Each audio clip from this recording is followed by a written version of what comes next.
समय की कदर।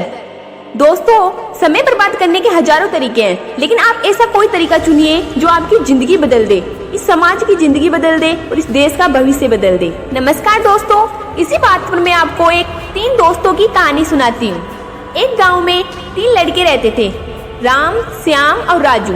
तीनों के पिता काफी अमीर थे। तीनों का बचपन बहुत अच्छे तरह से गुजरा था। उनके माता पिता कभी भी उनकी कोई भी मांग को अनदेखा नहीं करते थे। राम के पिता सरपंच थे, श्याम के पिता एक कारोबारी थे और राजू के पिता एक किसान जमींदार थे।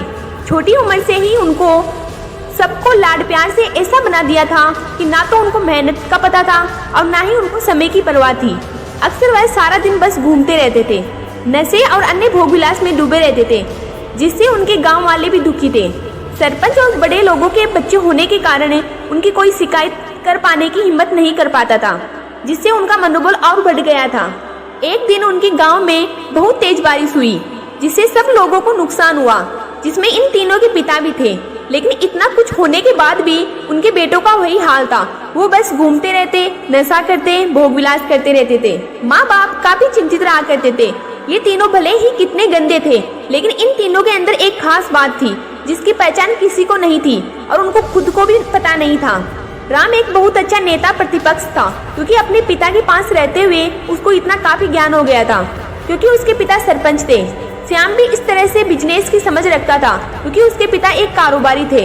और राजू खेती का काम करता था, क्योंकि उसके पिता जमींदार थे। पर अपनी गलत कामों की वजह से उन सबने अपने इन टैलेंट पर ध्यान ही नहीं दिया, जो कि उनकी सबसे बड़ी कमजोरी थी। इस तरह से इनकी बदमाशियों को देखकर इनके पिता ने उन्हें सीख देने की सोची। तीनों पिताओं ने आपस में बात करी और उसका एक हल निकाला। तीनों पिताओं ने अपना अपना काम अपने अपने बेटों को सौंप दिए, जिससे उनको समय की कदर का पता लग सके। तीनों के पिता ने एक वसीयत बनाई, जिसमें ये लिखा था कि 1 वर्ष के अंदर इन तीनों को 10 लाख रुपए कमा कर देने होंगे, जो बिना किसी गलत काम के कर पाए हो, और तीनों को अलग अलग स्थान पर रहना था। इन तीनों को 5-5 लाख रुपए भी दिए गए, ताकि उनको अपना काम स्टार्ट करने में दिक्कत ना हो। पहले तो सब खुश हुए कि हम आजाद हो गए, हमको पैसे मिल गए, और ऐसा सोचकर इन्होंने फिर से काफी समय मौज मस्ती करने में लगा दिया।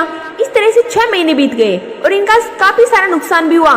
फिर एक दिन अचानक उनको एहसास हुआ कि अगर हम शर्त हार गए तो हम अपनी अपनी जायदाद खो देंगे।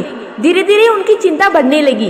एक दिन वो इसी धुन में एक पार्क में बैठे थे और कुछ डिस्कस कर रहे थे कि उनको एक छोटी सी लड़की मिली। वो फूल बेच रही थी और साथ में फट भी रही थी। तीनों लोग उस लड़की के पास में गए। तभी राम ने लड़की से बोला, बेटी आपकी उम्र क्या है? तो लड़की ने जवाब दिया कि मैं 12 साल की हूँ। अंकल, इतना सुनते ही राम ने आचार्य से पूछा कि आप इतने छोटे होकर के खेल नहीं रहे? इस पर लड़की ने जवाब दिया कि मेरे पापा अब इस दुनिया में नहीं है और माता बीमार रहती है, इसलिए मैं एक काम करती हूँ। ये सुनकर राम ने अपना पर्स निकाला और उसके पास जो भी पैसे बचे थे वो उस लड़की को देने लगा। उसके बाद लड़की ने बोला, अंकल आप भी फूल ले लो, मुझे बहुत खुशी होगी, क्योंकि मैं अगर आपसे फ्री में पैसे ले लूंगी तो फिर मेरा पढ़ाई में मन नहीं लगेगा, मैं कामचोर बन जाऊंगी, क्योंकि यही समय है जिस समय मैं अपना भविष्य लिख सकती हूँ। राम ने उस लड़की से सारे फूल ले लिए और तीनों घर लौट आए। उस फूल वाली लड़की का उन तीनों लड़कों पर बहुत गहरा प्रभाव पड़ा। रात भर उन तीनों ने उस बच्ची के बारे में सोचते रहे और उन्हें एहसास हुआ कि वो तीनों कितने गलत थे। तीनों ही दोस्तों को एहसास हुआ कि आज भी उनके पास 6 महीने का समय है अपने पिता के दिए गए काम को पूरा करने का और भविष्य बनाने का। इसी दौरान सबने सोचा कि अगर बचे हुए समय का सही उपयोग करें तो अभी भी बहुत कुछ किया जा सकता है। इस तरह बाकी दोस्तों ने भी सोचा और दूसरे समय में आकर काम तलाशने लगे। पर उनकी शर्त में एक शर्त थी कि उनको जो भी काम करना है वो अपनी पहचान बताए बिना करेंगे, जिससे ये साफ था कि उनको काम नहीं मिला। अब जब काम नहीं मिला तो उन्होंने सोच लिया कि अब वो अगर कुछ भी करेंगे तो अपने गांव में जाकर ही काम करेंगे। भले ही उनके पिता कुछ भी सोचे, लेकिन फिर भी अपने गांव में जाएंगे और अपने गांव में कुछ नए काम करेंगे, भले ही उनको अपने पिता की वसीयत ना मिले। तीनों लड़के अपने गांव में फिर से आए और अपने माता पिता से जाकर मिले और उन्हें अपने अनुभव के बारे में बताया और बोला कि वो आगे से ऐसी गलती नहीं करेंगे और वो उन्हें माफ कर दे। लेकिन पिता तो शर्त पे ही अड़े थे, उनको कोई दया नहीं मिली।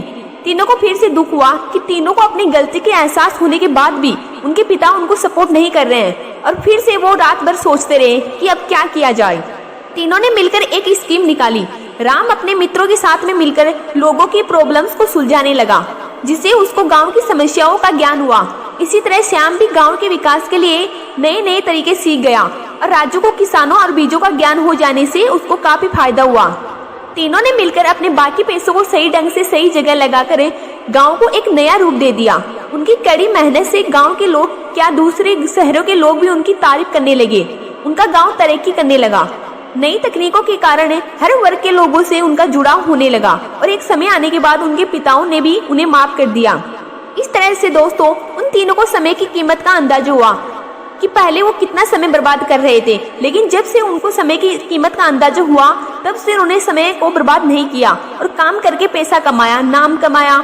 ये सीखा ईमानदारी से जिंदगी कैसे जीती है। दोस्तों कुल मिलाकर कहने का मतलब यही है कि आप कभी समय को बर्बाद ना करें। अगर ये समय आपके हाथ से निकल गया तो कुछ नहीं कर सकते हैं। और हाँ, समय के पास इतना समय नहीं है कि वह आपको दोबारा समय दे। मुझे उम्मीद है कि ये स्टोरी आपको अच्छी लगी होगी। यदि अच्छी लगी हो तो वीडियो को लाइक करके चैनल को सब्सक्राइब कीजिए। Thanks for watching.